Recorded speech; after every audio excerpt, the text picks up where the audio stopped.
Kementerian Kewangan mengambil keputusan menuntut sepenuhnya hutang National Feedlot Corporation (NFC) kepada Kerajaan Persekutuan yang berjumlah 253.6 juta ringgit. Urusan mengenainya sudah diserahkan kepada Jabatan Peguam Negara sejak 29 Ogos 2018 lagi.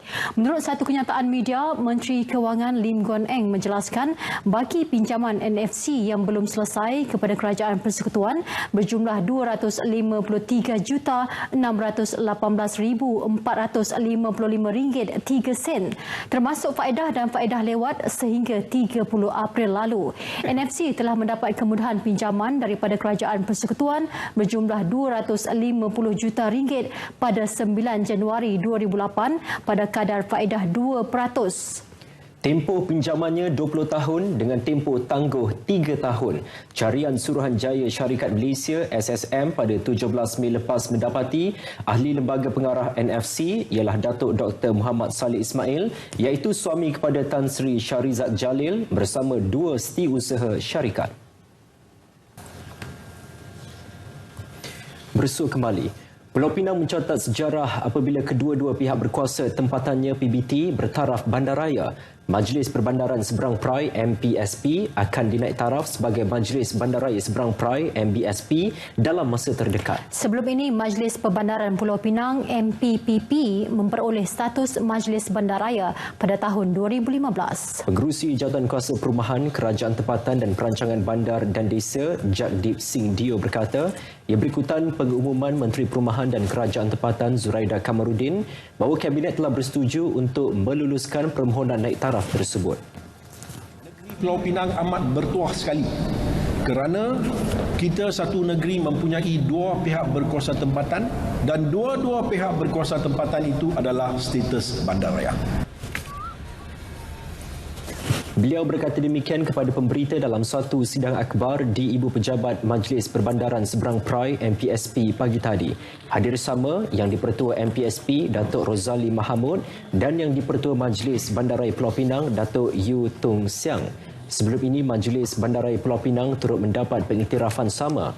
MPSP merupakan PBT ke-14 dinaik taraf sebagai bandaraya selepas pilihan raya umum ke-14 lalu.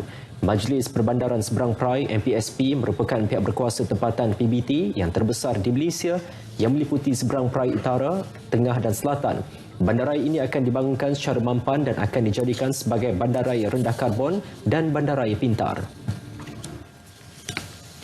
Mesej dan juga hasrat Perdana Menteri Tun Dr. Mahathir Mohamad dalam merancang dan melaksanakan pelbagai program dan projek di Terengganu mendapat respon positif kerajaan negeri itu. Ia dizahirkan menerusi mesyuarat Majlis Tindakan Negeri Terengganu kedua tahun ini yang dipengerusikan Menteri Pembangunan Usahawan Datuk Seri Muhammad Rizwan Yusof. Majlis tersebut memainkan peranan besar dalam memastikan keputusan Majlis Tindakan Negara MTN dan Jawatan Kuasa Kerja Tindakan Negara dilaksana di peringkat negeri. Membawa mesej daripada Jamaah Perdana Menteri, nombor satunya adalah kita sebutkan yang mana kita kena mengurus tadbir dengan cekap, dengan tiada unsur-unsur ketirisan kita sebutkan tadi, dan disarankan dan juga telah dilaksanakan contoh pewujudan Jabatan Anti Rasuah, Jawatan Kuasa Anti Rasuah di peringkat negeri dan peringkat daerah pun. Peringkat daerah pun ada. Ini adalah satu orang kata tu penerimaan kerajaan negeri untuk memastikan kaedah yang dibawa oleh pentadbiran kerajaan baru ini diterima pakai semata-mata untuk kemakmuran dan kesejahteraan negara. Mesyuarat Majlis Tindakan Negeri Terengganu di Wisma Darul Aman, Kuala Terengganu turut dihadiri Setiausaha Kerajaan Negeri Datuk Abdul Rahman Yahya. Turut dibincangkan pelaksanaan projek ECER, sistem pertigasi dan potensi pemasaran makanan sejuk beku Terengganu ke luar negara. Selain status terkini, projek Pusat Bandar Kuala Terengganu KTCC dan pembinaan jambatan angkat di bawah ECER yang kini telah mencapai 99% dan dijangka siap sepenuhnya akhir bulan ini. Projek laluan rel Pantai Timur ECRL berpotensi membuka lembaran baharu bagi perniagaan yang terletak jauh daripada radius pembangunan ekonomi. Setiausaha Kehormat Malaysia Rail Industry Corporation (MERIC), Hanif Ghazali berkata, selain mendatangkan manfaat kepada usahawan luar bandar, ia juga membantu merapatkan jurang industri ekonomi digital. Impak ekonomi akan tercetus secara langsung di sepanjang laluan ECRL meliputi pembinaan projek perumahan, kilang, perusahaan dan peladangan. Malah sistem perjalanan logistik perniagaan dan industri juga akan bertambah baik.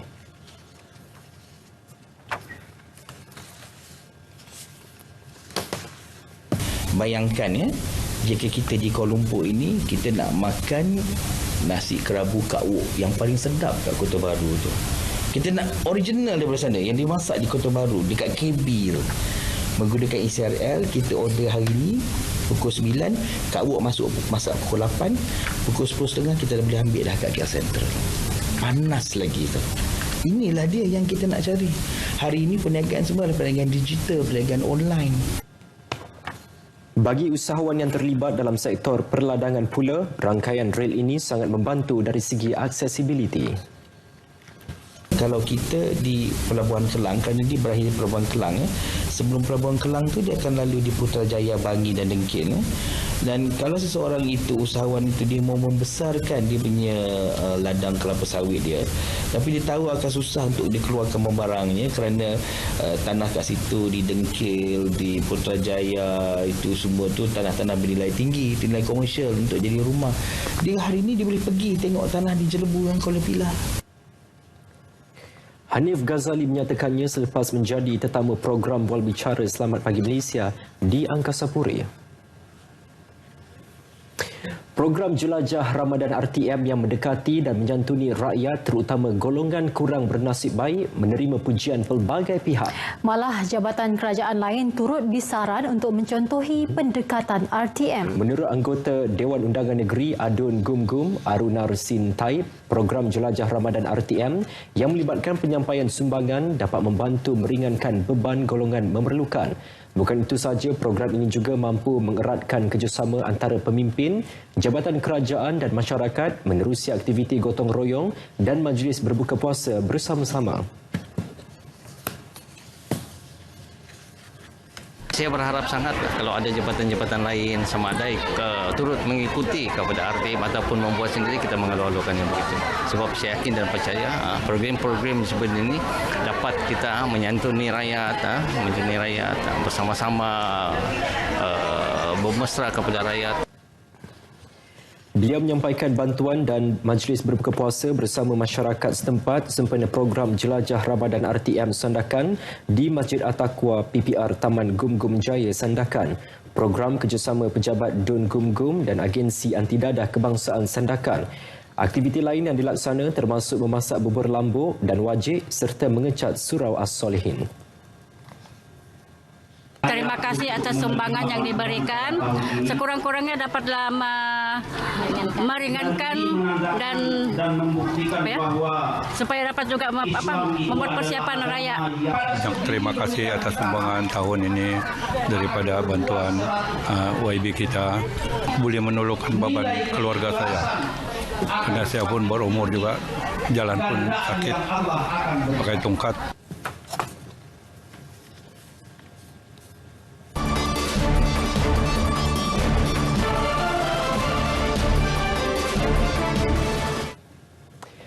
Penerjun wanita negara Nur Damita Muhammad Sabri menamatkan kemarau pingat Malaysia dalam siri Terjun Dunia 2019 DWS selepas merangkul pingat gangsa pada pusingan akhir kejohanan itu di London, England pada Ahad atau Isnin di Malaysia.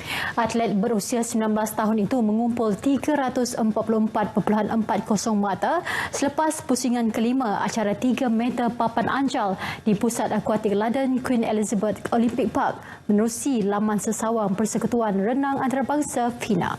Ini merupakan pingat kedua Nur Dabitah dalam DWS selepas meraih pingat perak bersama Pendelela Rinong dalam acara 10 meter platform seirama wanita di Windsor, Kanada pada 2017. Penerjun Australia Madison Keene mendapat pingat emas pada acara itu dengan kutipan 368.30 mata, manakala Jennifer Abel dari Kanada membawa pulang pingat perak dengan 353.05 mata.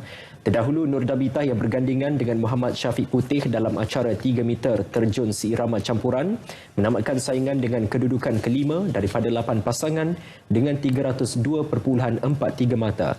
Untuk rekod, Malaysia gagal menghasilkan sebarang pingat dalam 4 pusingan sebelum ini. Kita ke saingan Liga Super 2019. Pasukan Pahang gagal memanfaatkan bermain di laman sendiri apabila seri 0-0 berdepan Perak di Stadium Darul Makmur. Pada babak pertama, skuad kendalian Dola Saleh dan Mehmet Durakovic tampil dengan corak permainan berhati-hati, menyukarkan kedua-dua pasukan mencipta peluang. Bersambung babak kedua, pemain import Pahang Sadil Ramdhani hampir meledak gol tetapi bola rembatannya melepas si palang. Penyerang import berbisa Perak Ronaldo Henrique juga buntu untuk membolosi kubu tuan rumah yang cukup kebal kali ini. Sepanjang perlawanan, Pahang hanya mampu mencipta 8 percubaan ke pintu gol, manakala 9 percubaan bagi Perak. Pahang kekal di tangga kedua Liga dengan 25 mata, manakala Perak 17 mata di tangga ke-6.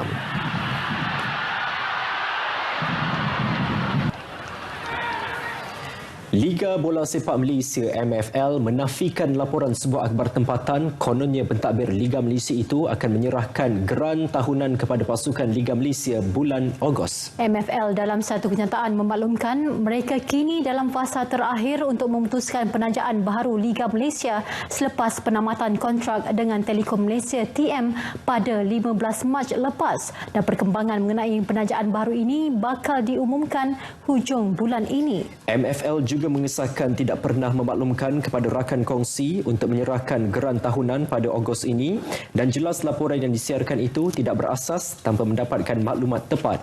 MFL menegaskan mereka memiliki unit media yang sentiasa bersedia memberikan maklumat atau mengesahkan sesuatu berita yang ingin dilaporkan, dan laporan sebegitu langsung tidak membantu kepada usaha MFL mendapatkan penajaan baharu, malah boleh memberikan kesan negatif. Unit media MFL sentiasa berhubung dengan semua aliran media dan memberi respons yang pantas dalam setiap pertanyaan jika ada. Laporan akhbar berkenaan mendakwa MFL bakal menyerahkan geran tahunan kepada pasukan Liga Premier dan Liga Super pada Ogos ini.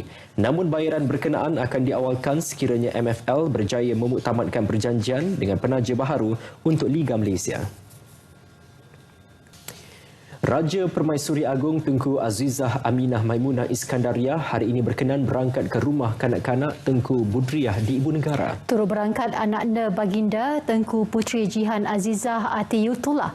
Baginda berkenan menyampaikan sumbangan kepada 117 penghuni rumah perlindungan, sumbangan daripada Majlis Agama Islam Wilayah Persekutuan dan Ahmad Zaki Resources Berhad AZRB. Terdahulu, Baginda berkenan memasak 2 kawah bubur lambuk daging dan ayam sebelum diedarkan kepada para penghuni. Hadir sama Timbalan Perdana Menteri Datuk Seri Dr. Wan Azizah Wan Ismail, Ketua Setiausaha Kementerian Pembangunan Wanita, Keluarga dan Masyarakat Dr. Roslina Lazemi serta Mufti Wilayah Persekutuan Datuk Seri Dr. Zulkifli Muhammad Al-Bakri. Walaupun cacat penglihatan, namun gadis muda yang kuat semangat ini, Ambar Aisyah Murugasu, 22 tahun, tidak pernah berputus asa untuk terus mendalami kitab suci Al-Quran. Ini membolehkannya dipilih sebagai penerima anugerah tokoh mu'alaf cemerlang 2019. Aisyah memeluk Islam seawal usia 18 tahun walaupun pada awalnya mendapat tentangan keluarganya. Beliau yang yakin dengan ketentuan ilahi akhirnya dapat diterima kembali oleh keluarganya. Ini sekaligus menjadi pendorong untuknya terus mendalami Islam. Alhamdulillah lah, sepanjang ni saya suka dengan kehidupan saya. Kalau dibandingkan, berbezalah dengan kehidupan kita yang dulu. Bila kita dah masuk Islam, otomatik kita dah dekat dengan Tuhan.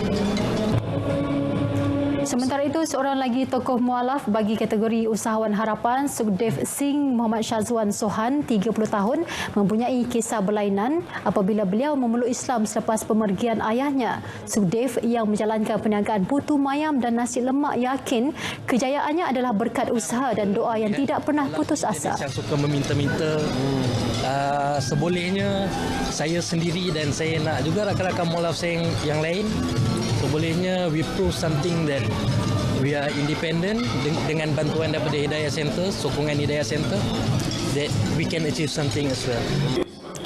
Beliau yang baru saja memulakan perniagaan di bawah projek ekonomi mualaf sejak November tahun lalu bersyukur anugerah yang diterima bakal menjadi penguat semangat untuk terus berusaha. Baik, paparan itu tadi menutup Nasional 8 edisi Isnin 20 Mei. Kepada umat Islam, selamat menunaikan solat tarawih dan dengan itu Assalamualaikum. Salam Ramadan.